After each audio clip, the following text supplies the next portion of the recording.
Generasi muda adalah harapan bangsa Indonesia. Kehadirannya melambangkan Indonesia Emas 2045. Inilah kita, generasi masa depan.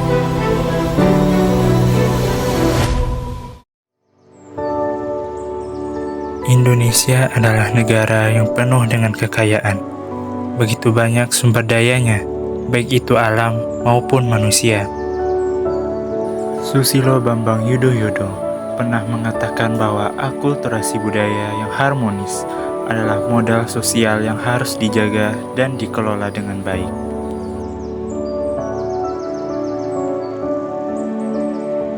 Alam ada lebih dari sekedar membuat manusia hidup.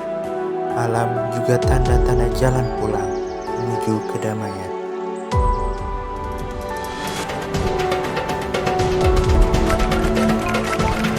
Sebuah penelitian mengungkapkan bahwa di Indonesia, anak yang tumbuh di keluarga miskin cenderung memiliki pendapatan yang lebih rendah dibandingkan dengan orang dari keluarga tak miskin. Berdasarkan data Oxfam, kekayaan kolektif 4 orang terkaya di Indonesia senilai 25 miliar dolar Amerika setara dengan kekayaan 100 juta orang termiskin.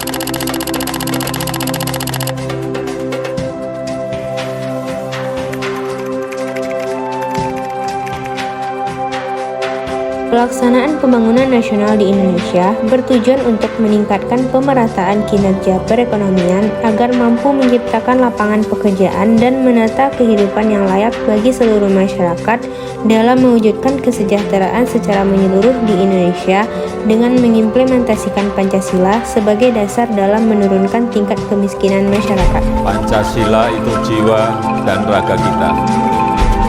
Ada di aliran darah dan detak jantung kita. Melekat keutuhan bangsa dan negara. Saya Jokowi, saya Indonesia, saya Pancasila.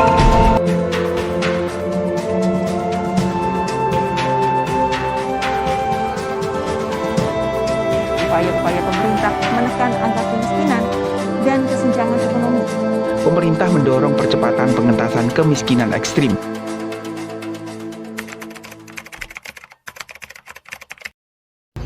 Guys, tengok deh, masa ini ada emak-emak yang mau antrian bansos, yang mau jemput bansosnya, tapi pakai emas yang banyak banget.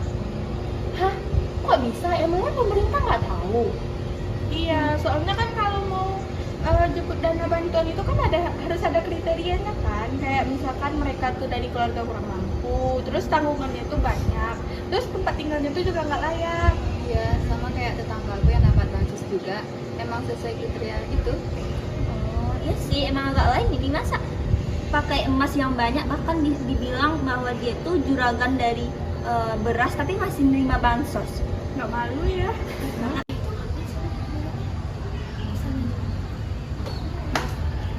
Kia, kamu ngapain? Ini Del, tes sepatu aku lepas. Itu ngapain sih pada rame-rame? Ya nggak tahu Bu. Yuk, kita tanyain yuk.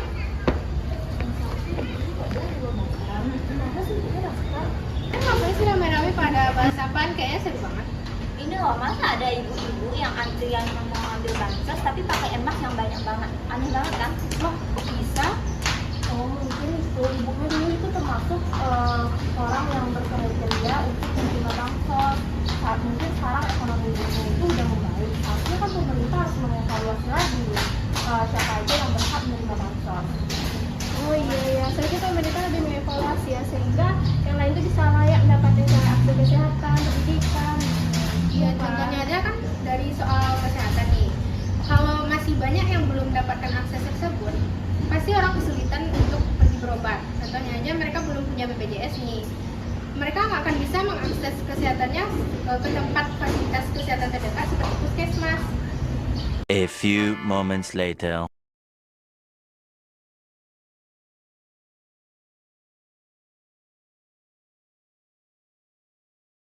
Jadi kepikiran berita tadi deh. Kenapa sih program pemerintah yang ingin mensejahterakan masyarakat malah jadi kayak gitu? Bukannya pemerintah seharusnya bisa observasi lagi, mana masyarakat yang emang butuh, dan mana yang gak gitu loh.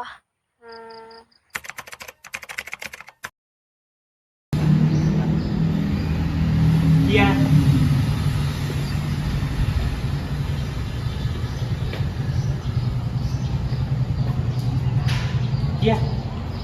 Ngapain sih? Lagi bikin apa?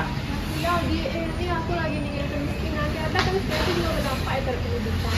Iya sih Kia, pendidikan sangat berpengaruh besar terhadap kemiskinan. Orang-orang yang memiliki pendidikan tinggi pasti memiliki kehidupan yang layak.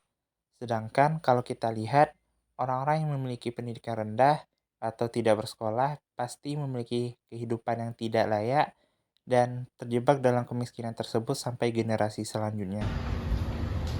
Nah, jadi gitu guys, kesenjangan antar generasi itu juga berdampak kepada kemiskinan. Kamu tahu nggak, Mei? Apa? Jadi kesenjangan antar generasi itu juga merupakan masalah dalam masyarakat yang nyata gitu kan. Jadi kalau anak-anak yang lahir dalam keluarga miskin itu juga cenderung kemungkinan lebih besar ikut miskin juga karena menghadapi hambatan gitu dalam akses pendidikan, kesehatan. Jadi kayak sulit mereka tuh keluar dari kemiskinan. Oh, jadi kalau kita melihat kemiskinan itu bukan cuma dari satu dimensi aja ya. Kita itu melihat kemiskinan itu dari berbagai dimensi yang terkait seperti intervensi pemerintah, dimensi pendidikan, kesehatan, budaya, dan masih banyak lagi dimensi yang harus dipertimbangkan dalam melihat kemiskinan itu ya. Inilah saatnya kita sebagai generasi muda mendukung penuh pemerintah dan berkontribusi secara langsung dalam mengentaskan kemiskinan dalam berbagai dimensi yang ada seperti kesenjangan antar generasi, kebijakan pemerintah dalam subsidi, kesehatan, kesempatan, kebudayaan, pendidikan.